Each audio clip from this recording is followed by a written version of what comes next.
हे दोस्तों, मैं चिराग एक और टॉपिक के साथ। तो आज हम देख रहे हैं ह्यूमन रिसोर्स अकाउंटिंग का पार्ट। इसको हम दो वीडियो में कवर करेंगे। आज की वीडियो में देखेंगे मीनिंग एंड डेफिनेशन का पार्ट।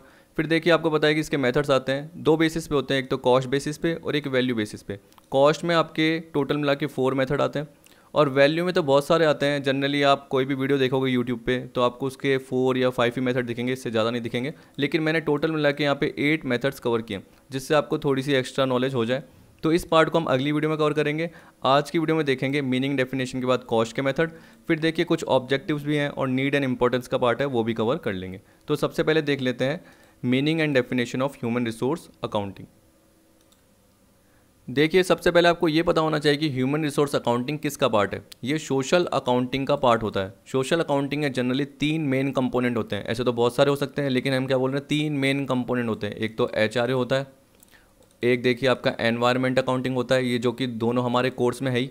एचआरए हम देख ही रहे हैं और एनवायरनमेंट हम क्या करेंगे, इन्फ्लेशन अकाउंटिंग के बाद कवर करेंगे ही करेंगे। और तीसरा जो पार्ट होता है वो एथिकल अकाउंटिंग है, जो हमारे कोर्स में नहीं है।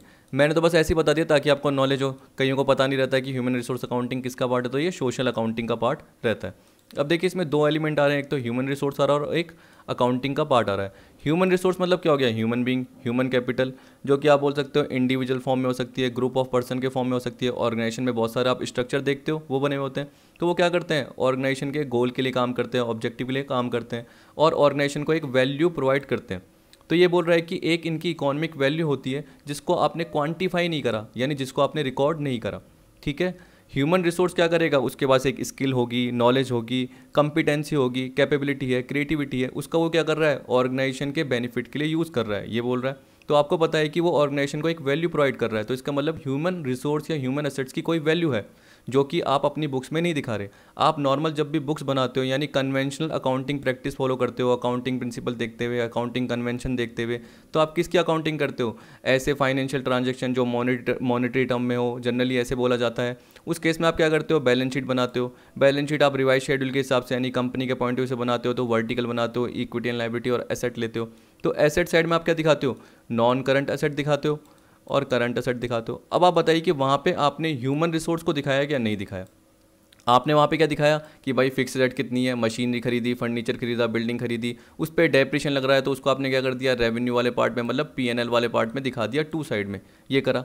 अब ये बोल रहा है कि ह्यूमन रिसोर्स को क्या है, ह्यूमन एसेट्स को जो भी है क्या दी जाती है, सैलरी, वेजेस, वो तो आपने दिखा दी। लेकिन जनरली आप उसकी जो भी इकोनॉमिक वैल्यू है उसको आप क्वांटिफाई नहीं कर रहे, मतलब उसको आप एसेट के फॉर्म में दिखा ही नहीं रहे। या कई मेथड में तो मैं आपको बताऊंगा, एक दो मेथड में, शायद एक मेथड में लाइबिलिटी फॉर्म में भी दिखाने के लिए बोला है। उसे टोटल कॉस्ट अप्रोच बोलते हैं, वो दास गुप्ता की अप्रोच आएगी, लेकिन वो अगली वीडियो में आएगी। ठीक है। लेकिन यहाँ पे क्या बोल रहा है कि नॉन करंट एसेट्स या करंट एसेट के फॉर्म में जनरली आप उसको नहीं दिखा रहे। तो आपको ह्यूमन रिसोर्स को एक तरीके से वैल्यू करनी पड़ेगी और उसकी क्या करनी पड़ेगी, यानी उसका वैल्यूएशन करना पड़ेगा। उसके बाद उसको रिकॉर्ड भी करना पड़ेगा, रिकॉर्ड के बाद आप उसको डिस्क्लोज भी करो। जनरली ये बोलता है। ठीक है। तो हम इसके हिसाब से मीनिंग और डेफिनेशन का पार्ट भी कवर कर लेंगे। तो आई होप आपको इतना तो समझ में आ गया होगा क्योंकि नॉर्मल पार्ट है। तो ये बोल रहा है कि एक और, चलो मैं एक और पार्ट आपको बता देता हूँ। अगर जैसे आप क्या करते हो, मेटल खरीदते हो, तो मेटल आपको पता है कि आपका इनपुट है। ठीक है। जो किसके थ्रू जाएगा, मशीन के थ्रू जाएगा। अब मशीन क्या है, एक आपका प्रोसेस है ये मान के चलिए, जिसमें आपका मटेरियल लग रहा है और उसके थ्रू क्या बन के आ रहा है, आउटपुट बन के आ रहा है। ठीक है। ये तो आपको पता ही है, जो नॉर्मल क्या होता है मैन्युफैक्चरिंग पार्ट में इसमें होता ही है। तो देखिए जैसे मटेरियल एक ऑर्गेनाइजेशन में इनपुट है, वैसे क्या ह्यूमन रिसोर्स भी क्या है, एक इनपुट हो गया ऑर्गेनाइजेशन में। ठीक है। अब देखिए सिस्टम के अंदर क्या पार्ट आएगा, जनरली उसको रिक्रूट किया जाएगा, उसका सिलेक्शन किया जाएगा, ऐसे बोल सकते हैं। उसके बाद उसको ट्रेनिंग डेवलपमेंट का पार्ट दिया जाएगा, उसका यूटिलाइजेशन किया जाएगा, जो भी उसकी हम बोल सकते हैं कि कैपेबिलिटी है, जो भी इसकी स्किल है, जो भी इसकी नॉलेज है, लर्निंग एबिलिटी मैंने आपको बताया, तो उसका क्या किया जाएगा, यूज़ किया जाएगा। तो एक प्रोसेस चल रहा है जिसके थ्रू आउटपुट निकल के आ रहा है। आउटपुट क्या करेगा, जो भी उसने सर्विस प्रोवाइड की है, जो भी उसने सर्विस प्रोवाइड की है, समझ गए। तो जैसे इनपुट से आउटपुट का प्रोसेस मैंने मैन्युफैक्चरिंग के केस में बताया मेटल, वैसे यहाँ पे क्या बोल रहा है कि ह्यूमन रिसोर्स या ह्यूमन बीइंग इंडिविजुअल या ग्रुप के फॉर्म में एक इनपुट है जो कि क्या करेगा, अपने एफर्ट लगाएगा, मतलब प्रोसेस करेगा और लास्ट में जाके क्या करेगा, अपने एफर्ट के थ्रू जो भी सर्विसेज है इफेक्टिव सर्विस प्रोवाइड करेगा। यहाँ पे ये बोल रहा है कि देखिए आप फैक्ट्री प्रोडक्शन में क्या बोलते हो, मेटल का पार्ट आ गया।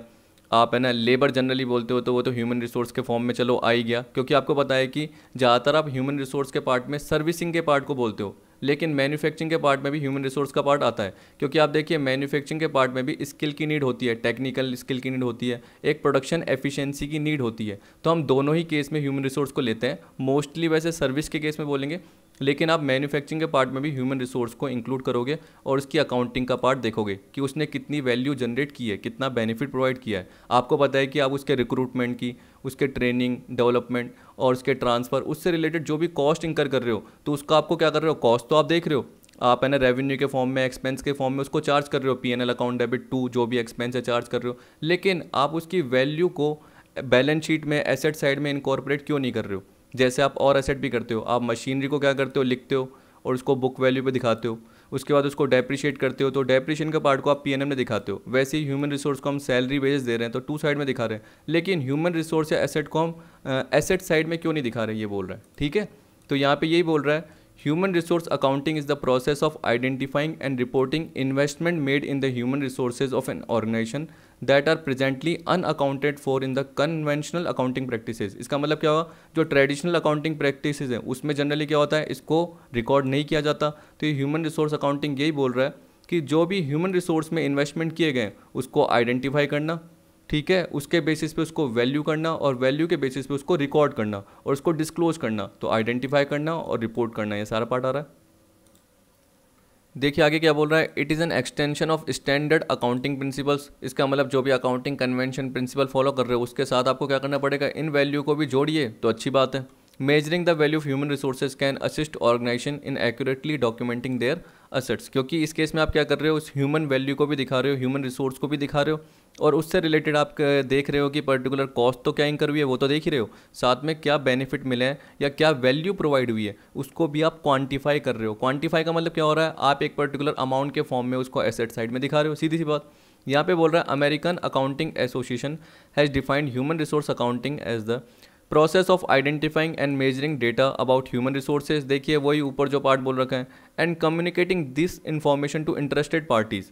तो इंटरेस्टेड पार्टीज एक तरीके से एवल्यूट कर पाएगी। देखिए जब आप रेशियो एनालिसिस करते हो, आप देखिए खुद दिमाग लगाइए, आप रिटर्न ऑन टोटल एसेट करते हो तो आपको पता है कि अगर आप टोटल एसेट में ह्यूमन एसेट को भी नहीं ले रहे तो उस केस में रिटर्न आपकी ज़्यादा दिखेगी, ऐसे भी हो सकता है, या आपकी प्रॉपर पार्ट नहीं दिखेगा। तो अगर आपको पता है कि जब आप इन्वेस्टमेंट का पॉइंट बोलते हो तो ह्यूमन रिसोर्स भी एक तरीके से इन्वेस्टमेंट है। जैसे आप कैपिटल की बात करते हो तो आप क्या बोलते हो, हमने क्या करा, कैपिटल लगाई, उसके बेसिस में हमने क्या करा, बाहर से जैसे फाइनेंस अरेंज किया तो हमने उसके बाद क्या करा, मशीनरी खरीदी, जो भी फिक्स रेट परचेज करी, वो सारा हमारा किसका पार्ट है, इन्वेस्टमेंट से रिलेटेड पार्ट हो गया, जो भी एसेट का पार्ट है।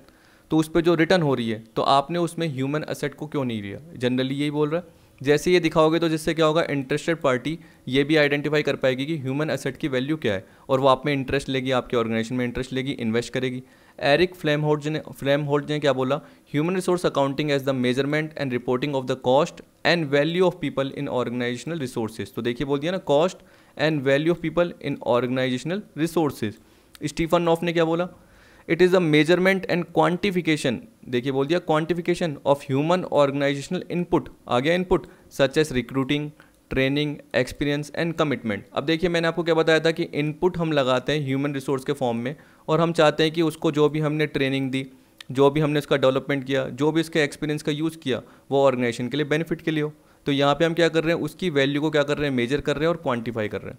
ठीक है, किसके फॉर्म में, जैसे देखिए रिक्रूटिंग, ट्रेनिंग, एक्सपीरियंस, कमिटमेंट, इन सब को हम क्या कर रहे हैं, रिकॉर्ड कर रहे हैं किसी न किसी फॉर्म में। जैसे आपका कौन सा आएगा मेथड, जैसे मैं आपको बता देता हूँ, देखिए ये 4 मेथड आज मैं आपको बताऊंगा। तो हिस्टोरिकल कॉस्ट आएगा, इसमें आपको रिकॉर्ड करना पड़ेगा, कैसे रिकॉर्ड करोगे आपको पता चल जाएगा। रिप्लेसमेंट आएगा, अपॉर्चुनिटी कॉस्ट आएगा, स्टैंडर्ड कॉस्ट आएगा। इस तरीके से आपके 4 मेथड जनरली आ जाते हैं।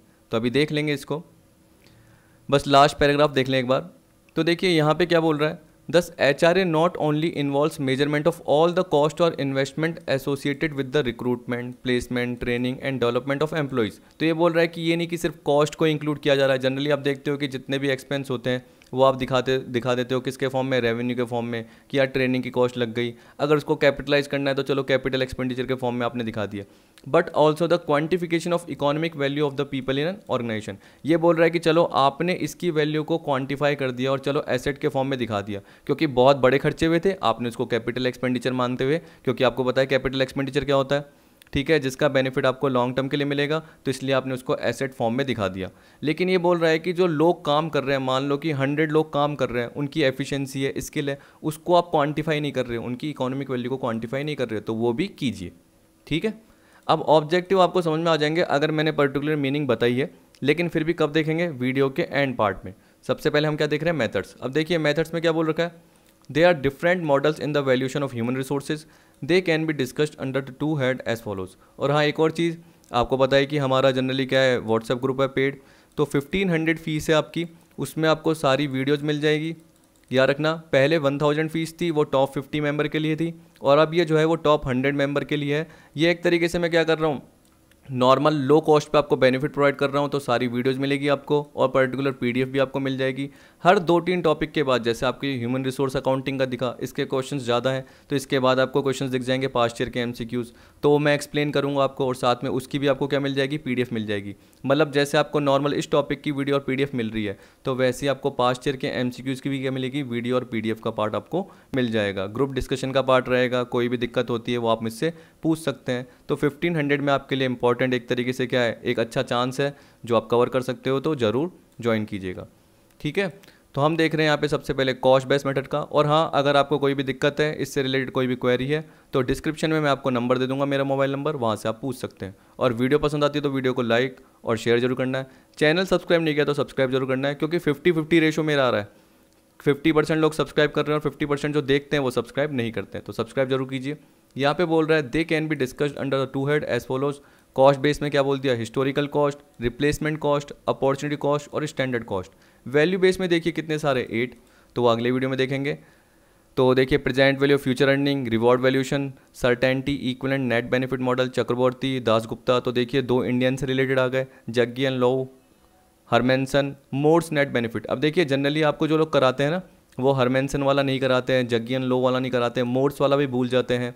और ज़्यादातर आपको कौन से कराएंगे, शुरू के ये 3 और ये दासगुप्ता वाला या चक्रवर्ती वाला करा देंगे, और ज़्यादातर जग्गी एंड लो वाला करा देंगे, लेकिन आपको हरमेंसन और मोड्स वाला कम देखने को मिलेगा। इसलिए मैंने क्या करा है कि ये सारा पार्ट कवर कर लिया, अगली वीडियो में आपको पता चल जाएगा। अब देखते हैं सबसे पहला हिस्टोरिकल कॉस्ट मॉडल, ये क्या बोल रहा है। देखिए इस मॉडल में जनरली ये बोल रहा है कि ह्यूमन रिसोर्स से रिलेटेड जो भी कॉस्ट है, जैसे रिक्रूटमेंट की, एक्विजिशन यानी सिलेक्शन हो गया, ट्रेनिंग, डेवलपमेंट, जो भी पर्टिकुलर कॉस्ट हुई, उसको आपको पीएनएल से चार्ज नहीं करना, उसको आपको क्या करना है, कैपिटलाइज करना है। जैसे आप जनरली क्या करते हो, मशीनरी खरीदते हो तो आप क्या करते हो, उसको फिक्स्ड फॉर्म में दिखा देते हो, और जो भी इस पर डेप्रिसिएशन होता है वो आप लेस कर देते हो। ठीक, तो एक तरीके से आप उसको बुक वैल्यू पे मेंटेन कर रहे होते हो। जैसे अगर आप इंटेंजिबल फिक्स्ड की बात करते हो, गुडविल की, तो गुडविल को भी आप क्या करते हो, अमोर्टाइज करते हो। गुडविल को आप बैलेंस शीट में दिखा लेते हो फिक्स्ड के फॉर्म में, इंटेंजिबल फिक्स्ड, फिर उसको आप क्या करते हो, धीरे धीरे पीएनएल से राइट ऑफ करते हो। वैसे ही इसी पर्टिकुलर मेथड में क्या बोल रहा है, ह्यूमन रिसोर्स पे जो भी कॉस्ट इंकर हुई है उसको आप कैपिटलाइज करो। जैसे आप मशीनरी, गुडविल, पेटेंट, ट्रेडमार्क यानी जो भी टेंजिबल इंटेंजिबल एसेट दिखाते हो, वैसे ही ह्यूमन रिसोर्स या ह्यूमन कैपिटल या ह्यूमन जो बीइंग बोलो, पर्सन, उसको आप क्या दिखाओ, एसेट्स के फॉर्म में दिखाओ। फिर इसको क्या करो, धीरे धीरे अमोर्टाइज कर दो, धीरे धीरे पीएनएल से राइट ऑफ कर दो। जो भी उसकी यूज़फुल लाइफ है, यूज़फुल लाइफ मतलब क्या हुआ, वो कितने साल हमें काम आएगा। अगर आपको पता है कि वो 10 साल एक तरीके से क्या होगा, बिजनेस में यूज़ होगा, बिजनेस में काम आएगा, उसके बाद क्या हो जाएगा, रिटायर हो जाएगा, या हम बोल सकते हैं कि पर्टिकुलर हमें एस्टिमेटेड हो रहा है कि पर्सन छोड़ के चले आएगा, तो उस हिसाब से हमने वैल्यू कर दिया, और उस बेसिस पे हमने क्या कर दिया, उसको अमोर्टाइज कर दिया। अमोर्टाइज का मतलब पीएनएल से धीरे धीरे चार्ज कर दिया। तो पहले कैपिटलाइज किया। आपको पता है कि 2 टाइप के एक्सपेंडिचर बोलते हो, एक तो रेवेन्यू एक्सपेंडिचर और कैपिटल एक्सपेंडिचर। रेवेन्यू एक्सपेंडिचर जो नॉर्मल कोर्स ऑफ बिजनेस में होते हैं, जैसे आपको पता है कि ऑफिस से रिलेटेड सैलरी, इलेक्ट्रिसिटी, रेंट, ये जो सारा पार्ट होता है, सेलिंग से रिलेटेड जो पार्ट होता है, वो आप पीएनएल में दिखाते हो, ये आपको पता है। और कैपिटल एक्सपेंडिचर क्या होता है, जो हम बोल सकते हैं कि जो बिजनेस की अर्निंग कैपेसिटी को इंप्रूव करने के लिए होते हैं, जो लॉन्ग टर्म से रिलेटेड होते हैं, आपको पता है, जिसका बेनिफिट आपको मैं क्या बोल रहा हूँ, फ्यूचर में लॉन्ग टर्म के लिए मिलेगा। जैसे मशीनरी खरीदते हो तो उसका बेनिफिट आपको लॉन्ग टर्म के लिए मिलता है, वैसे ये बोल रहा है कि जो ह्यूमन रिसोर्स है उसका बेनिफिट लॉन्ग टर्म के लिए मिलेगा, इसलिए उसको क्या करो, बाकी एसेट की तरह यानी बाकी फिक्स एसेट की तरह कैपिटलाइज करो। बस यही पार्ट है नॉर्मल। तो ये बोल रहा है this approach is also called an acquisition cost model. This approach was developed by Brummet, Flamholtz and Pyle. But the first attempt toward employee valuation was made by a footwear manufacturing company R.G. Berry Corporation of Columbus, Ohio, with the help of Michigan University 1967. इन्होंने develop किया जो दे रखा है, लेकिन ये बोल रहा है कि एम्प्लॉय का जो वैल्यूशन किया गया, सबसे पहला अटेम्प्ट किया गया, वो किसने किया गया, footwear manufacturing company R.G. Berry corporation ने, किसके साथ, मिशिगन यूनिवर्सिटी के साथ 1967 में.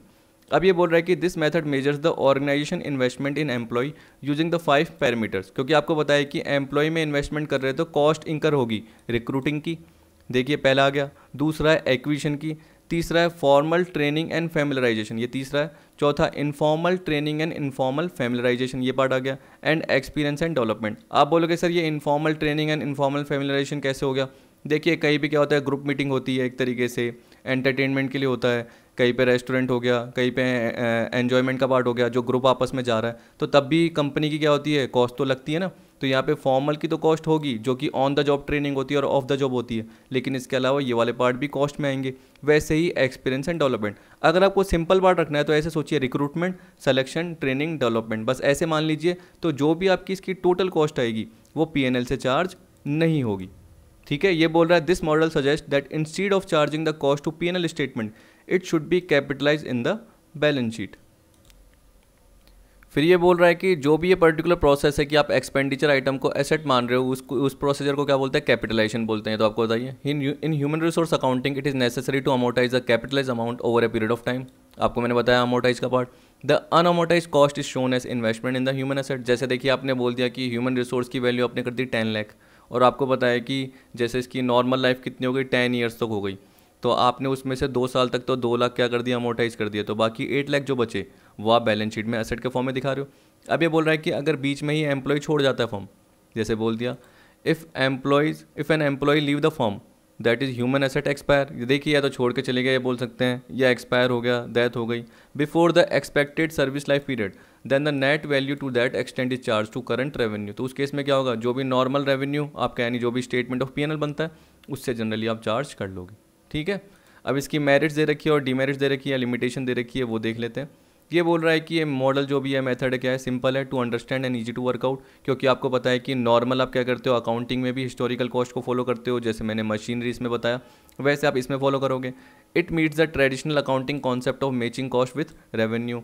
आपको पता है कि मैचिंग कॉन्सेप्ट होता है, देखिए जिसमें आप क्या बोलते हो कि किसी भी पर्टिकुलर ईयर के या किसी भी पर्टिकुलर पीरियड जो आप देख रहे हो उससे रिलेटेड एक्सपेंसेस इनकम के साथ मैच होने चाहिए, यानी रेवेन्यू के साथ मैच होने चाहिए। जैसे मैं सेल बोल रहा हूँ आपका काम है, इसके अलावा जो भी अदर इनकम का काम है, वो अदर इनकम जो भी हुई आपकी, वो जितने भी एक्सपेंस है उसके साथ मैच होनी चाहिए, उसे मैचिंग कॉस्ट बोलेंगे। तो यहाँ पे ये बोल रहा है कि एक तरीके से इसको भी ऐसे ही ले रहा है, क्योंकि देखिए ह्यूमन एसेट्स को आपने वैल्यू करा, उसको एसेट के फॉर्म में दिखाया, उसको आपने क्या कर दिया, अमोर्टाइज किया। तो मान लीजिए कि 10 लाख में से आपने क्या कर दिया, 1 लाख को P&L में दिखा दिया।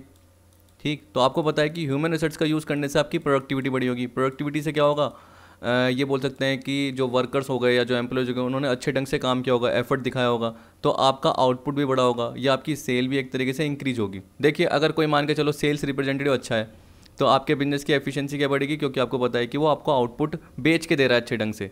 वैसे ही कोई प्रोड्यूसर है, प्रोड्यूसर बोल रहा हूँ, जो भी प्रोडक्शन आपका प्रोसेस है उसके दौरान जो भी क्या है वर्कर है वो अच्छे ढंग से काम कर रहे हैं एफिशिएंटली, तो वो आउटपुट अच्छा निकाल के दे रहे हैं। तो आपको पता है कि उससे क्या होगा, आपका रेवेन्यू बढ़ेगा। तो रेवेन्यू तो आपने बढ़ा हुआ दिखा दिया, और अगर आपने ह्यूमन एसेट को नहीं दिखाया तो उससे रिलेटेड आपने अमोर्टाइज पार्ट को एक्सपेंस में नहीं दिखाया। तो इसका मतलब क्या हुआ, आपने रेवेन्यू में तो दिखा दिया पार्ट को, जो उसके एफर्ट को, लेकिन आपने एक्सपेंस के फॉर्म में नहीं दिखाया। ठीक है, जो ह्यूमन एसेट्स की वैल्यू एक तरीके से बढ़ी है, जिसको आप अमोर्टाइज के फॉर्म में 1 लाख को दिखा रहे हो, वो अगर आप नहीं दिखाओगे तो क्या होगा, आपने रेवेन्यू को तो दिखा दिया लेकिन इसको नहीं दिखाया, तो वो इक्वलिटी का पार्ट नहीं आया, अनइक्वल पार्ट आ गया। तो इक्वल पार्ट करने के लिए क्या करना पड़ेगा, revenue is equal to expenses करना पड़ेगा, यानी एक्सपेंस को रेवेन्यू के साथ मैच करना पड़ेगा। तो इसलिए ह्यूमन एसेट्स को आपको दिखाना पड़ेगा और उसको अमोर्टाइज भी करना पड़ेगा इस अप्रोच के अकॉर्डिंग।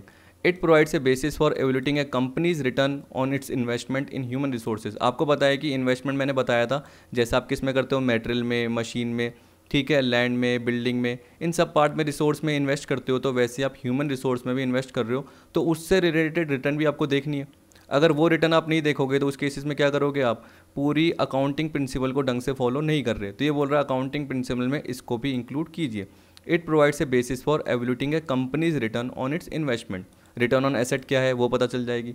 फिर आपको बोल दिया limitation of historical cost model. अब देखिए लिमिटेशन में जनरली यही बोलेगा कि आप क्या कर रहे हो, इसको हिस्टोरिकल कॉस्ट पे ले रहे हो, जबकि आपको पता है कि आज के हिसाब से, करंट वैल्यू के हिसाब से आपको इसको मेजर करना है। करंट वैल्यू के हिसाब से मेजर करोगे तो इसका मतलब कि आप इन्फ्लेशन के पार्ट को भी कवर कीजिए, पर यहाँ पे तो आप कवर ही नहीं कर रहे।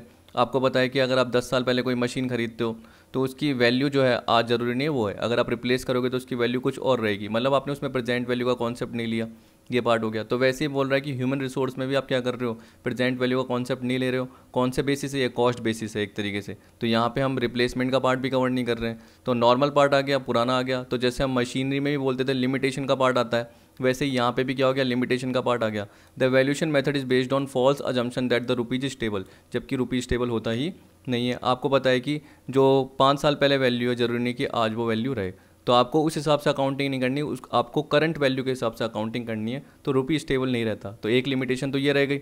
जबकि आप क्या करते हो, हिस्टोरिकल बेस पे ही करते हो, यानी पास्ट कॉस्ट के बेसिस पे ही अकाउंटिंग कर रहे होते हो, जो गलत है। फिर इसके बाद बोलते हैं this method measures only the cost to organization but ignores completely any measure of the value of the employ to the organization. अभी हमने देखा कि रिक्रूटमेंट से रिलेटेड, रिक्रूटमेंट से लेकर डेवलपमेंट तक का जो भी पार्ट आ रहा है, एक ह्यूमन रिसोर्स का या हम एम्प्लॉय की बात कर रहे हैं, तो उस पर जो भी एक्सपेंडिचर हो रहा है उस पर्टिकुलर कॉस्ट को आप देख रहे हो, लेकिन ये नहीं देख रहे कि उसने क्या वैल्यू प्रोवाइड की है या क्या वो वैल्यू आगे आने वाले टाइम पे प्रोवाइड करेगा। तो आपको वो वैल्यू को भी देखना है। ये बोला but ignores completely any measure of the value of employ to the organization. तो इसका मतलब क्या है, उसने क्या और एफर्ट किए होंगे, क्या वैल्यू प्रोवाइड की होगी, कि हमने उस पर कितने 5 लाख खर्च किए, लेकिन वो वैल्यू हमें कितनी प्रोवाइड करेगा, 7 लाख की वैल्यू प्रोवाइड करेगा, 8 लाख की वैल्यू प्रोवाइड करेगा बेनिफिट के फॉर्म में। तो आपको उसको उसकी वैल्यू को देखना है, ना कि कॉस्ट को देखना है। जबकि हिस्टोरिकल कॉस्ट में क्या करता है, सिर्फ कॉस्ट को ही कवर करता है। फिर बोल दिया it takes only the cost of acquisition of employ and thus ignore the aggregate value of their potential services. यही वही ऊपर वाली लाइन से रिलेटेड ही है सेम।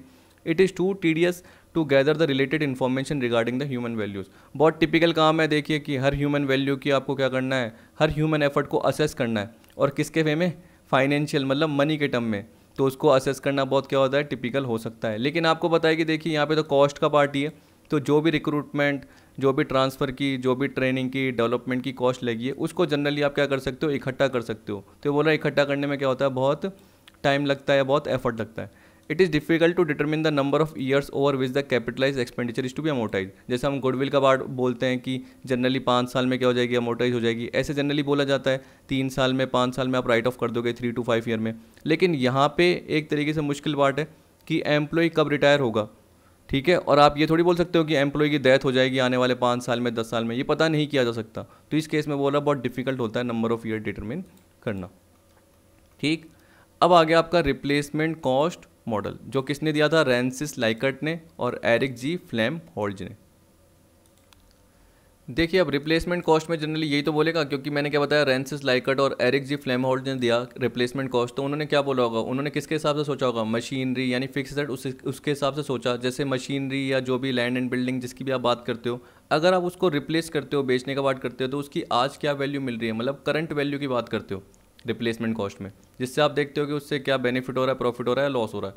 वैसे ही एग्जिस्टिंग अगर कोई एम्प्लॉई है, उसको हटा के कोई वैसी की वैसी कैपेबिलिटी वाला, वैसी स्किल वाला, वैसी टैलेंट और एक्सपीरियंस वाला पर्सन अगर हम रखेंगे, तो उसकी क्या वैल्यू रहेगी रिप्लेस करने पर, यानी क्या कॉस्ट इंकर हो सकती है, वो रिप्लेसमेंट कॉस्ट कहलाएगी। जैसे मान के चलिए कि 5 साल पहले कोई आपने फिक्सड खरीदी थी, मैं अगर फिक्सड के एग्जाम्पल के पॉइंट से बताऊँ तो वो 5 लाख की थी, और आपको पता है कि उस पर डेप्रिसिएशन लगते लगते वो कितने की हो गई, 3 लाख की हो गई।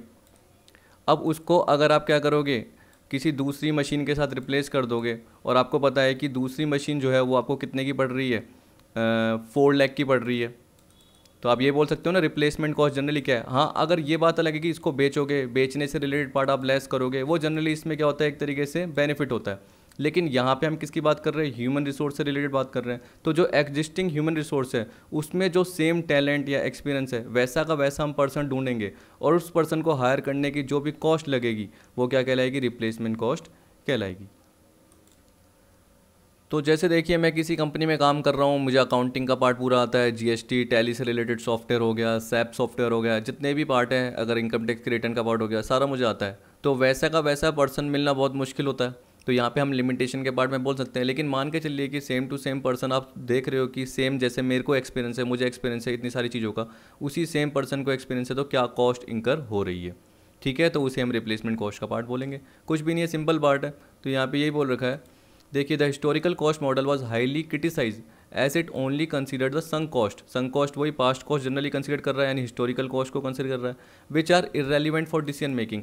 दस a new model for HRA was conceptualised which took into account the cost that would be incurred to replace its existing human resources by an identical one। identical one मतलब क्या हो गया, सेम एक्सपीरियंस, नॉलेज में person same है, जैसे मेरे पास जो knowledge है सामने वाले के पास भी वही नॉलेज है, मेरे पास जो टैलेंट है सामने वाले के पास भी वही टैलेंट है। ये होता है। देखिए पर आपको पता है कि लिमिटेशन में क्या आएगा, यही आएगा कि ज़रूरी नहीं कि सबके पास सेम टैलेंट या एक्सपीरियंस हो। अगर मैं डांस करता हूँ और आप भी डांस करते हो तो ज़रूरी नहीं कि दोनों का क्या है सेम डांस रहे, सेम सिंक्रोनाइजेशन ज़रूरी नहीं हो, वो तो होगा लेकिन किसी में क्या होती है कुछ कमी होती है, किसी में कुछ कमी होती है। वैसे हम लिमिटेशन के पार्ट में उसको देख सकते हैं, ठीक है। और बायसनेस भी हो सकती है एक तरीके से, जब भी आप क्या करोगे रिप्लेस करोगे तो क्या पता आप ऐसे पर्सन को चुन लोगे जो कि आपका ही रिलेटिव या नॉन वन हो, जिसको आप क्या कर रहे हो ज़्यादा कॉस्ट इंकर करने के लिए हायर कर रहे हो क्योंकि आप उसको बेनिफिट प्रोवाइड करना चाहते हो, तो ऐसे भी हो सकता है। This model measures the cost of replacing an employ according to Rancis Likert. Replacement cost include recruitment, selection, compensation and training cost, including the income foregone during the training period. देखिए सीधी सी बात है, ट्रेनिंग कराएंगे तो उस base में क्या होगा, पर्टिकुलर वो वर्कर प्रोडक्शन नहीं करेगा, वो तो क्या करेगा ट्रेनिंग का पार्ट ही पूरा का पूरा करेगा। तो हम बोल सकते हैं कि अगर कोई वर्कर है वो आउटपुट निकाल ही नहीं रहा बल्कि हम उसको ट्रेनिंग दे रहे हैं, तो एक तरीके से मान के चल रहे हैं कि उतना आउटपुट नहीं निकला तो उतना सेल नहीं कर पाएंगे, तो जो भी हमारी इनकम छूटी है उसको भी हम कवर करेंगे, मतलब जो भी थोड़ी सी अपॉर्चुनिटी कॉस्ट का पार्ट है वो भी कवर कर सकते हैं, इसने बोल दिया। The data derive from this method could be useful in deciding whether to dismiss और रिप्लेस द स्टाफ, क्योंकि रिप्लेसमेंट कॉस्ट आपको पहले से ही पता है। अब देखिए ये क्यों सूटेबल है, क्योंकि ये करंट वैल्यू लेती है, ये एक तरीके से क्या है मोर रिप्रेजेंटेटिव एंड लॉजिकल पार्ट को डिनोट करती है। तो मेरिट्स ऑफ रिप्लेसमेंट कॉस्ट में क्या हो गया, this model is more realistic as it consider the current value of human resource in company, it is more representative and logical. Limitation में क्या बोल देगा, वही एक तरीके से जो मैंने आपको बताया कि कभी कभी आप एम्प्लॉयज़ पे क्या कर सकते हो, बहुत ज़्यादा कॉस्ट इंकर कर सकते हो। पहले एम्प्लॉय को बल्कि आप क्या कर रहे थे कम अमाउंट दे रहे थे, दूसरे को आपने क्या दे दिया ज़्यादा दे दिया, ऐसा हो सकता है। रिप्लेसमेंट कॉस्ट को आप ज़्यादा वैल्यू कर रहे हो कभी कभी। This method may also lead to an upwardly biased estimate because an inefficient firm may incur a greater cost to replace an employee. कभी कभी जो इनएफिशिएंट फर्म है, ठीक है, जिसके अंदर हम बोल सकते हैं मैनेजर इतना एक्सपीरियंस नहीं है, उनके पास इतनी एफिशिएंसी नहीं है, तो उस केस में क्या करेंगे जो रिप्लेसमेंट कॉस्ट देखेंगे वो कभी कभी ज़्यादा लगा सकते हैं। There may be no similar replacement for a similar certain existing asset, ये मैंने आपको बताया। देखिए कोई वो थोड़ी है कि आपको कोई फिक्सड मिली और आपको बताया कि आपको सेम कंपनी की फिक्सड मिल गई, ऐसा थोड़ी है। ये ह्यूमन रिसोर्स है, सबके पास क्या होती है स्किल जो होती है वो अलग अलग होती है। स्किल सीखी भी, जैसे मैंने भी क्या करा, मैंने बताया अकाउंटिंग सीखी कहीं से टैली, और सामने वाले मेरे दोस्त ने भी टैली सीखी, लेकिन उसको इतनी नॉलेज नहीं है जितनी मुझको नॉलेज है। क्यों?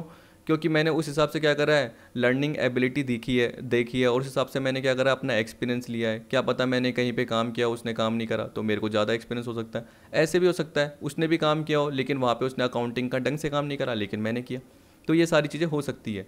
अब आपको बोल दिया अपॉर्चुनिटी कॉस्ट मॉडल। जैसे देखिए आप इकोनॉमिक्स में पढ़ते थे, आप क्या करते थे, वाई को पाने के लिए एक्स की कितनी यूनिट छोड़ी, या हम बोल सकते थे कि सेकंड बेस्ट अल्टरनेटिव फॉरगॉन, ऐसे भी बोल सकते थे कि जैसे एक फार्मर था, ठीक है, और उसको पता है कि उसका जो लैंड है उसमें 1 बीघा ही लैंड है और उसमें उसको क्या करना है, जो भी बीघा बोलते हैं, ठीक है, यानी जो भी हेक्टेयर है लैंड, उसके हिसाब से वो क्या कर सकता है उसमें वीट ही प्रोड्यूस कर सकता है। और अगर वो राइस प्रोड्यूस करता है तो क्या कॉस्ट लगेगी, लेकिन वो वीट प्रोड्यूस कर रहा है सिर्फ, अगर वीट की जगह वो राइस प्रोड्यूस करेगा तो क्या कॉस्ट लगेगी, तो वो एक तरीके से अपॉर्चुनिटी कॉस्ट का पार्ट रहेगा क्योंकि वो तो वीट ही प्रोड्यूस कर रहा है उस पूरे पर्टिकुलर हेक्टेयर लैंड में। तो वैसे ही पर्टिकुलर यहाँ पे भी बोल रखा है। या आप एक एग्जांपल वो भी देख लीजिए, जैसे मैंने सीए का पर्टिकुलर एग्जांपल बताया, या मेरा एग्जांपल ही ले लीजिए कि मैं आपको पढ़ा रहा हूँ, ठीक, और पढ़ाने में मैं 40,000 अर्न कर रहा हूँ, लेकिन अगर मैं यही चीज़ बोलता कि मैं अपना ऑफिस खोल दूँ सीए से रिलेटेड और उसमें मैं 30,000 अर्न करूँ, तो मैं बोल सकता हूँ ना 40,000, यानी जो पढ़ाने से रिलेटेड मैं 40,000 अर्न कर रहा हूँ उसके लिए मैंने कितना पार्ट छोड़ दिया, सेक्रीफाइस कर दिया, 30,000 का पार्ट सेक्रीफाइस कर दिया। वैसे ही बिजनेस से रिलेटेड आपकी अपॉर्चुनिटी कॉस्ट होती है, वैसे ही ह्यूमन रिसोर्स से रिलेटेड होती है, जिसमें क्या होता है ये बोलता है कि एक कॉम्पिटिटिव बिड होता है, यानी एक फर्म होती है, फर्म के अंदर बहुत सारे डिपार्टमेंट है, जैसे परचेज डिपार्टमेंट हो गया, मान के चलिए प्रोडक्शन डिपार्टमेंट हो गया, तो परचेज डिपार्टमेंट में जो भी वर्कर काम कर रहा है, ये मान के चलिए अगर वो प्रोडक्शन डिपार्टमेंट में जाए तो प्रोडक्शन डिपार्टमेंट उसको कितने पैसे देने की करेगा, कितना अमाउंट देने की करेगा, देगा तो वैसे ऑर्गेनाइजेशन ही, लेकिन हम क्या बात कर रहे हैं कि प्रोडक्शन डिपार्टमेंट उसको कितना अमाउंट देने की करेगा। आप मान के चलिए कि परचेज डिपार्टमेंट का जो भी वर्कर है अगर प्रोडक्शन डिपार्टमेंट में जाएगा तो उसको कितने मिलेंगे, 20,000 मिलेंगे। अगर फाइनेंस में जाएगा तो उसको कितने मिलेंगे, ये मान के चलो 10,000 मिलेंगे। तो सेकंड बेस्ट अल्टरनेटिव आपको मान के चलो कि जो परचेज डिपार्टमेंट का वर्कर है उसको 30,000 मिलते हैं, तो सेकंड बेस्ट अल्टरनेटिव के फॉर्म में क्या बोलूँगा कि अगर वो प्रोडक्शन डिपार्टमेंट में काम करता तो उसको 20,000 मिलते हैं, लेकिन वो स्कैर्स रिसोर्स है। स्कैर्स का मतलब क्या है, वो इसी डिपार्टमेंट में काम कर सकता है तो वो प्रोडक्शन में जा ही नहीं सकता। तो एक तरीके से आप अपॉर्चुनिटी कॉस्ट फाइंड कर रहे हो कि अगर वो यहाँ से हट के यहाँ जाए तो उसको प्रोडक्शन डिपार्टमेंट में कितने मिलेंगे, 20,000 मिलेंगे। तो एक तरीके से उसकी दूसरे डिपार्टमेंट से रिलेटेड कॉस्ट क्या हो गई, 20,000 हो गई। तो अपॉर्चुनिटी कॉस्ट इसको बोलता है, जिसे हम बोलते हैं कॉम्पिटिटिव बिड। और याद रखना यहाँ पे स्केर्स रिसोर्स की बात कर रहा है। अगर रिसोर्स स्केर्स ही नहीं होंगे, इसका मतलब जो डिपार्टमेंट का वर्कर है वो इधर भी काम कर पा रहा है, इधर भी काम कर पा रहा है, तो वो तो या तो मल्टी टैलेंटेड होगा। नहीं तो दूसरा पार्ट क्या है, हम ये बोल सकते हैं कि बहुत सारे वर्कर हमारे पास अवेलेबल है, मतलब हमारे पास एम्प्लॉय सफिशिएंट कैपेसिटी में है, हमारे पास एफिशिएंट कैपेसिटी है, जिसके थ्रू हम क्या कर सकते हैं, परचेज डिपार्टमेंट में भी वर्कर लगा सकते हैं और प्रोडक्शन डिपार्टमेंट में वर्कर लगा सकते हैं। तो जनरली जो अपॉर्चुनिटी कॉस्ट मॉडल है वो हमेशा स्कैर्स रिसोर्सेज को देखेगा और कॉम्पिटिटिव बिड की बात करेगा, जो कि फर्म के अंदर बहुत सारे डिपार्टमेंट होते हैं उनके बीच में हो सकती है। ठीक है, तो यहाँ पे एग्जाम्पल के फॉर्म में आ गया, ये बोला this model was advocated by Hekimian and Jones in 1967। This model is also called market volume model. और इसके अलावा इसको कॉम्पिटिटिव बिड मॉडल भी बोल सकते हैं, क्योंकि इसमें नाम ही क्या पता चल रहा है, कॉम्पिटिटिव बिडिंग होती है फॉर्म के अंदर, जो कि डिपार्टमेंट के अंदर होती है। This model of measuring human resources is based on the concept of opportunity cost, that is value of an employ in its alternative best use as a basis of estimating the value of human resources. तो आपको पता है कि अगर human resource की value आपको देखनी है तो परचेज डिपार्टमेंट का जो वर्कर है उसको अगर हम दूसरे डिपार्टमेंट में, उसी ऑर्गेनाइजेशन के अंदर दूसरे डिपार्टमेंट में काम कराएंगे तो उस केस में क्या कॉस्ट इंकर होगी, तो वो एक तरीके से क्या है, आपके परचेज डिपार्टमेंट से रिलेटेड कॉस्ट निकल के आ जाएगी। The opportunity cost value may be establish by competitive bidding within the firm so that in effect managers bid for any scarce employee. आ गया, यानी इसका मतलब क्या हुआ, प्रोडक्शन डिपार्टमेंट का मैनेजर परचेज डिपार्टमेंट को बोल सकता है कि हम आपके डिपार्टमेंट के पर्सन को इतने में क्या कर रहे हैं, खरीद रहे हैं। ऐसे में एक एग्जांपल बता रहा हूँ नॉर्मली कि यहाँ पे यही बोल रखा है कि जो भी स्कैर्स एम्प्लॉई है एक डिपार्टमेंट में, तो दूसरे डिपार्टमेंट का जो भी मैनेजर है वो क्या कर सकता है, एम्प्लॉयज़ को हायर कर सकता है और बोल सकता है कि हम इतने पैसे देने के लिए तैयार हैं। A human asset therefore will have a value only if it is a scarce resource. तो ये बोल रहा है कि अगर सिर्फ स्कैर्स रिसोर्स होगा तब जाके वैल्यू होगी, अगर स्कैर्स नहीं है, अनस्कैर्स है, इसका मतलब लिमिटेड मात्रा में नहीं है, बहुत एफिशिएंट क्वालिटी में, क्वांटिटी में आपके पास लेबर अवेलेबल है, तो उस केस में क्या होगा, हम बोल सकते हैं कि ह्यूमन एसेट्स की वैल्यू जो भी है अपॉर्चुनिटी कॉस्ट के हिसाब से नहीं आ पाएगी, स्कैर्स रिसोर्सेज में ही अपॉर्चुनिटी कॉस्ट के अकॉर्डिंग आती है। जनरली यही बोल रहा है। अब देखिए लिमिटेशन में क्या बोल दिया, this model excludes the employ who are not scarce. Under this model valuation on the basis of opportunity cost is restricted to alternative use within the organization. तो इसका मतलब क्या हुआ, ऑर्गेनाइजेशन के अंदर ही है, ऑर्गेनाइजेशन के बाहर की नहीं बात कर रहे हो, ऑर्गेनाइजेशन के अंदर ही बहुत सारे डिपार्टमेंट है, उससे रिलेटेड पार्टी आप देख रहे हो और उसमें ही आप स्केर्स रिसोर्सेज का पार्ट देख रहे हो। ठीक है, तो इसलिए ये क्या होगा, एक तरीके से लिमिटेशन मतलब डिसएडवांटेज के फॉर्म में आपके जनरली हो गया। अब आपका फोर्थ लास्ट पार्ट है जो कि स्टैंडर्ड कॉस्ट से रिलेटेड है, फिर इसके हम क्या देख लेंगे, ऑब्जेक्टिव देख लेंगे और नीड्स का पार्ट देख लेंगे और पार्ट खत्म। और अगली यानी वीडियो में हम देखेंगे वैल्यू से रिलेटेड पार्ट, जो कि प्रेजेंट वैल्यू से रिलेटेड हो सकते हैं, जिसमें मैं ये भी बोल सकता हूँ कि जो मॉनेटरी आइटम के भी हो सकते हैं और नॉन मॉनेटरी आइटम के भी हो सकते हैं। जनरली आपको ये कोई नहीं बताता कि मॉनेटरी और नॉन मॉनेटरी क्या है, जो कि आपको अगली वीडियो में पता चल जाएगा। तो यहाँ पर लास्ट बोल रहा है आपका स्टैंडर्ड कॉस्ट मॉडल। देखिए इसमें जनरली बोल रहा है कि स्टैंडर्ड कॉस्ट के लिए क्या करेंगे, हम ऑर्गेनाइजेशन को ग्रुप में बांट देंगे अलग अलग। आपको पता है कि डिपार्टमेंट तो बटे हुए होते हैं, चाहे परचेज डिपार्टमेंट हो गया, प्रोडक्शन हो गया, फाइनेंस हो गया, एचआर हो गया, यानी पर्सनल डिपार्टमेंट आपका हो गया जो मैंने बताया, सेल्स डिपार्टमेंट हो गया। तो उनसे रिलेटेड ग्रुप बांट दिया और उनके बेसिस पे क्या कर दिया, अलग अलग स्टैंडर्ड कॉस्ट कर दी अलग अलग ग्रुप की। ठीक है, पर ग्रेड के हिसाब से। तो आपको पता है कि ग्रुप के अंदर जो भी ग्रेड ऑफ एम्प्लॉई है उसके हिसाब से स्टैंडर्ड कॉस्ट कर दिया। अब स्टैंडर्ड कॉस्ट के लिए किसको लोगे, ये जनरली बोल रहा है कि स्टैंडर्ड कॉस्ट के लिए रिप्लेसमेंट कॉस्ट को यूज़ किया सकता है, लेकिन रिप्लेसमेंट कॉस्ट को आपको डेवलप करना पड़ेगा। क्योंकि देखिए जब भी हम स्टैंडर्ड कॉस्टिंग की बात करते हैं तो वो साइंटिफिकल बेसिस पे होती है, साइंटिफिकली बेसिस पे, सर्वे के बेसिस पे होती है। तो स्टैंडर्ड कॉस्ट जो जनरली होती है हम बोलते थे वहाँ पर फॉर एक्चुअल प्रोडक्शन, लेकिन यहाँ पे हम ह्यूमन रिसोर्स की बात कर रहे हैं। तो यहाँ पे क्या लिया होगा कि यार उसकी एक्सपीरियंस क्या रहेगा, या हम बोल सकते हैं कि क्या वो एफर्ट करेगा। तो वो पास्ट एक्सपीरियंस के बेसिस पे हम देखेंगे कि फ्यूचर में जनरली वो क्या एफर्ट कर सकता है एम्प्लॉय। ठीक है, और फ्यूचर में उसके एफर्ट को हमें इंक्रीज़ करने के लिए हमारी क्या क्या कॉस्ट इंकर हो सकती है, रिक्रूटमेंट पे, सिलेक्शन पे, डेवलपमेंट पे, ट्रेनिंग पे, उसके बेसिस पे हम क्या करेंगे, एक स्टैंडर्ड कॉस्ट तय कर देंगे। तो रिप्लेसमेंट कॉस्ट का पार्ट लेंगे और उसके बेसिस पे हम क्या करेंगे, स्टैंडर्ड कॉस्ट को डेवलप करेंगे, याद रखना।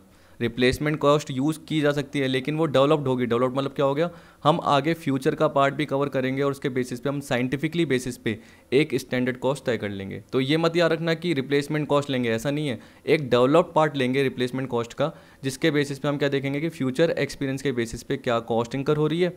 अब जो स्टैंडर्ड कॉस्ट हमने ले ली और एक्चुअल में जो कॉस्ट लगी उसका डिफरेंस हमें पता चल जाएगा, जिसके थ्रू हम वेरिएंस पता कर पाएंगे। तो एक तरीके से हम क्या कर रहे हैं, प्लान कर रहे हैं पहले से इसमें। तो बोल रहा है this model was developed by David Watson, this model envisages establishment of a standard cost per grade of employ updated every year. इसका मतलब क्या, जो ग्रुप हमने बना दिया ऑर्गेनाइजेशन के अंदर उसके बेसिस पे हमने स्टैंडर्ड कॉस्ट हर ग्रेड के हिसाब से पर ग्रेड ऑफ एम्प्लॉय के हिसाब से तय कर दी। Replacement cost can be use to develop standard cost of recruitment, selection, training and developing individual. तो ये बोल रहा है ना, रिप्लेसमेंट कॉस्ट को यूज़ कर सकते हैं स्टैंडर्ड कॉस्ट को डेवलप करने के लिए।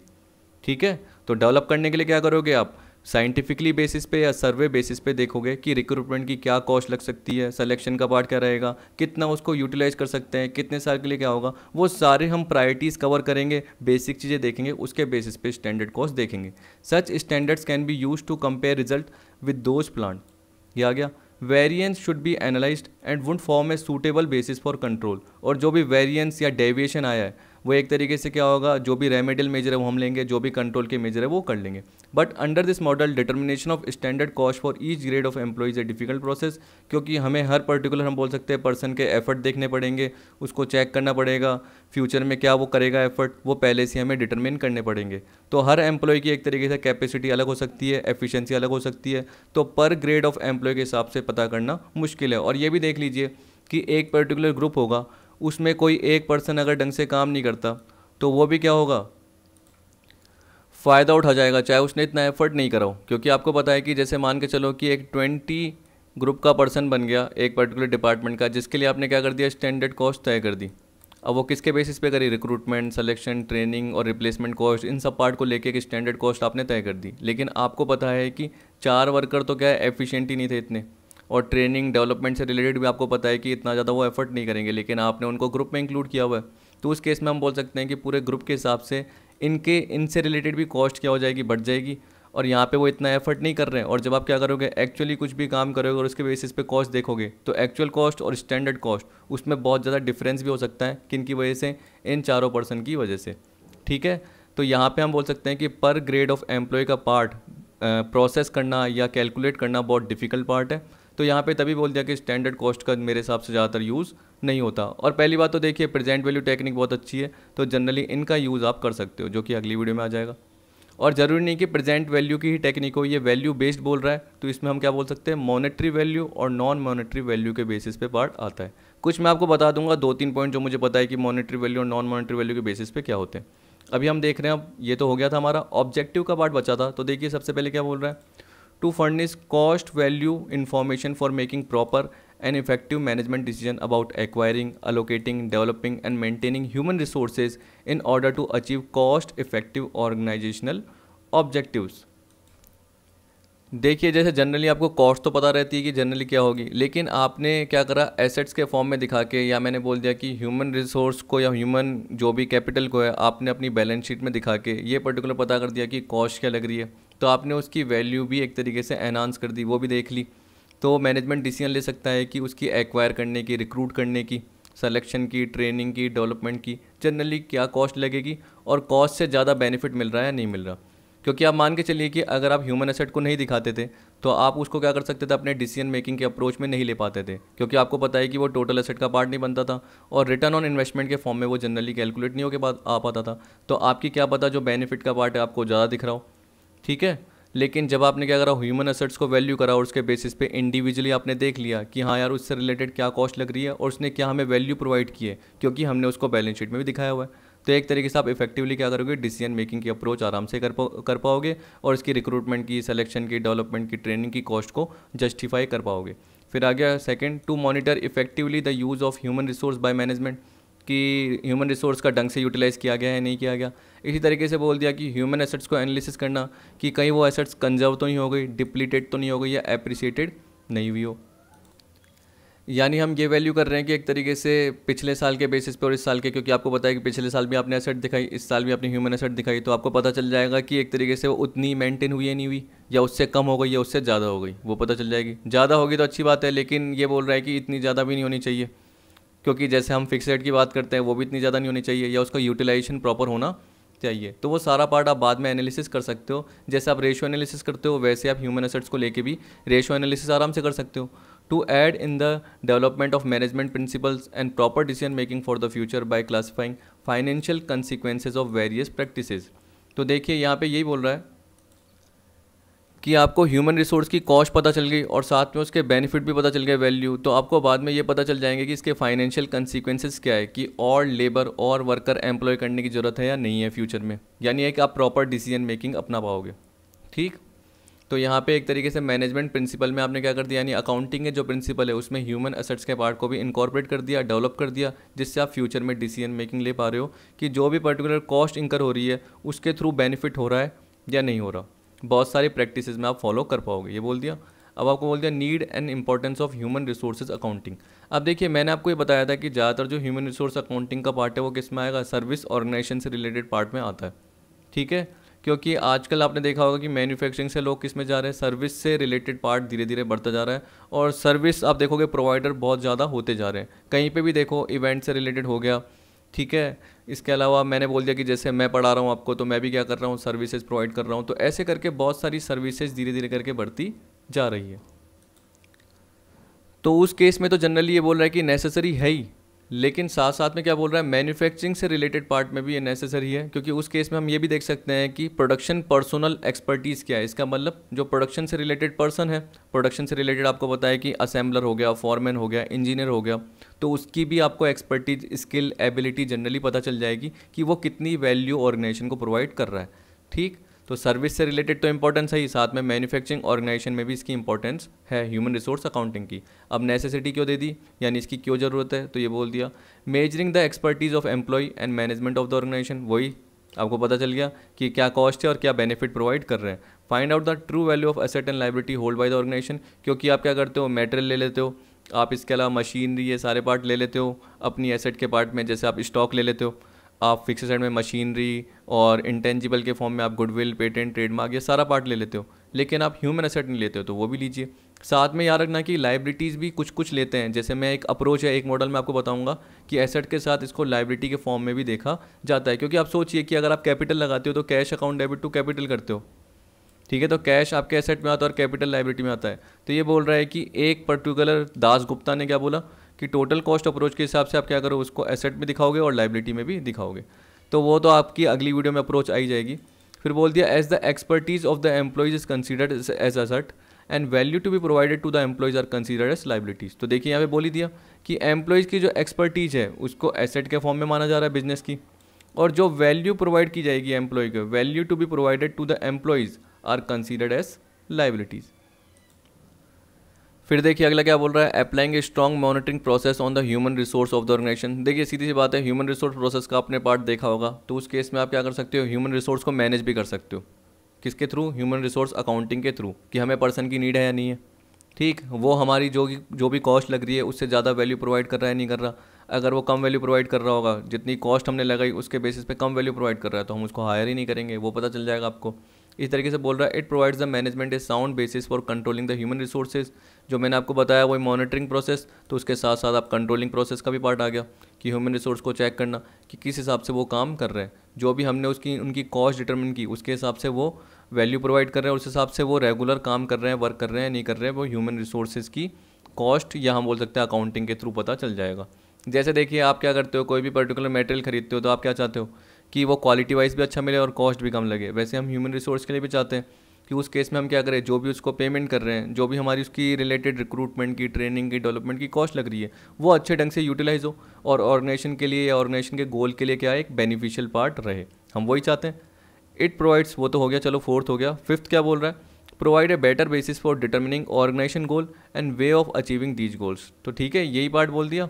फिर सिक्स्थ है, provide the investor of the organization, share holder and debt holders accurate information for better decision making. क्योंकि आपने उस केस में अकाउंटिंग का पार्ट ले लिया, मैंने आपको बताया तो आपकी अगर जो रिटर्न ऑन इन्वेस्टमेंट है वो पहले ज़्यादा दिख रही थी, क्या पता अब थोड़ी आपकी कम दिख रही हो, ऐसा भी हो सकता है क्योंकि आपने एसेट में ढंग से पार्ट नहीं लिया। देखिए जब भी आप कैपिटल एम्प्लॉयड बोलते हो तो क्या बोलते हो, टोटल एसेट्स, उसमें से माइनस क्या बोलते हो, करंट लायबिलिटी। अगर आपने ह्यूमन एसेट नहीं ली तो मान के चलो टोटल एसेट 20 लाख थी, ठीक है, और करंट लायबिलिटी 2 लाख थी, या ये 22 थी और करंट लायबिलिटी 2 थी, तो 22 में से 2 गए तो कितने बचे, 20 लाख। अगर आपने ह्यूमन एसेट को एक कोई 5 लाख की थी, ह्यूमन एसेट्स मतलब इंडिविजुअल या ग्रुप ऑफ पर्सन था जो कि एक तरीके से वैल्यू प्रोवाइड कर रहा था, तो 5 लाख की आपने ये नहीं ली और आपने 20 लाख की सिर्फ ये एसेट ही ली रिटर्न ऑन इन्वेस्टमेंट के पॉइंट ऑफ व्यू से कि 22 लाख की एसेट है, उसमें से करंट लायबिलिटी गई तो ये कैपिटल एम्प्लॉयड आ गई।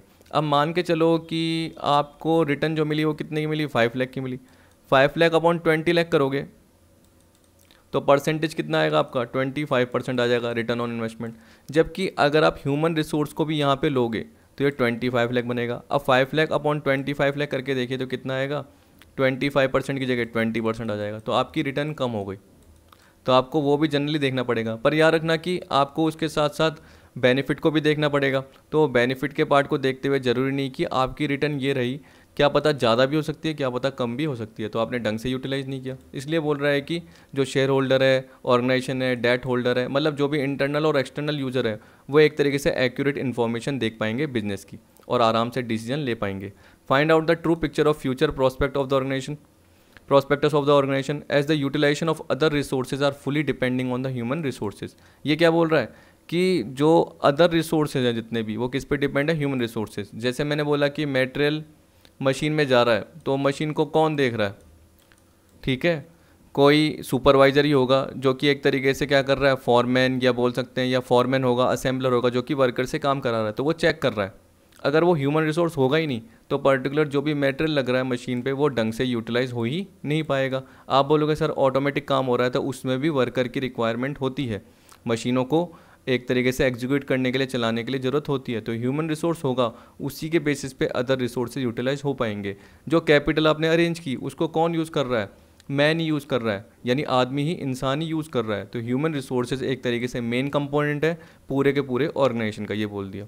तो ट्रू पिक्चर किसके हिसाब से दिखेगी, ह्यूमन रिसोर्स की वैल्यू के बेसिस पे दिखेगी। 8th बोल दिया, giving the stake holders information about how much value addition is done by organization to countries human resource as part of corporate social responsibility. मैंने आपको बताया था शुरू में सोशल अकाउंटिंग का पार्ट है, क्योंकि इसमें आप क्या करते हो, सोशल अकाउंटिंग में एथिकल अकाउंटिंग देखते हो, ग्रीन अकाउंटिंग यानी एनवायरमेंटल अकाउंटिंग का पार्ट देखते हो, वैसे आप ह्यूमन रिसोर्स की वैल्यू को भी ऑर्गेनाइजेशन में अहमियत दे रहे हो, इंपॉर्टेंस दे रहे हो कि कितनी एक तरीके से वैल्यू एडिशन हुआ है और कितनी बिजनेस की वैल्यू ह्यूमन रिसोर्सेज को यूज़ करने से बढ़ी है, ठीक है। तो स्टेक होल्डर मतलब जो भी कंपनी में इन्वेस्ट करना चाहेगा, कोई भी, जो डिबेंचर होल्डर हो गया, बैंक हो गया, इन्वेस्टर हो गया जो शेयर होल्डर के फॉर्म में हो गया, वो अगर इन्वेस्ट करना चाहेगा, सप्लायर जो गुड्स प्रोवाइड करना चाहेगा, तो वो देखना चाहेगा कि किस तरीके से कंपनी अपनी कॉर्पोरेट सोशल रिस्पॉन्सिबिलिटी निभा रही है। तो वो सारा पार्ट इसमें आ गया, ठीक है। तो आई होप आपको सारे पॉइंट पता चल गए होंगे। 45 से लेकर 48 मिनट की वीडियो में आपके सारे पॉइंट कवर हो ही गए। अब अगली वीडियो में जो कवर होगा वो क्या होगा, आपका वैल्यू बेस्ड मेथड, जिसमें मैं आपको प्रोवाइड कराऊंगा 8 मेथड। तो वीडियो पसंद आती है और वीडियो को लाइक और शेयर जरूर करना, और चैनल सब्सक्राइब नहीं किया तो चैनल को सब्सक्राइब जरूर कर लेना। मैंने एक टेलीग्राम का ग्रुप बनाया है तो वो आप ज्वाइन कर सकते हो, मैं शायद उसका लिंक डिस्क्रिप्शन में आपको दे दूंगा, जिसमें आपको PDF जो भी इससे रिलेटेड होगी वो आपको प्रोवाइड हो जाएगी। तो वीडियो देखने के लिए थैंक यू।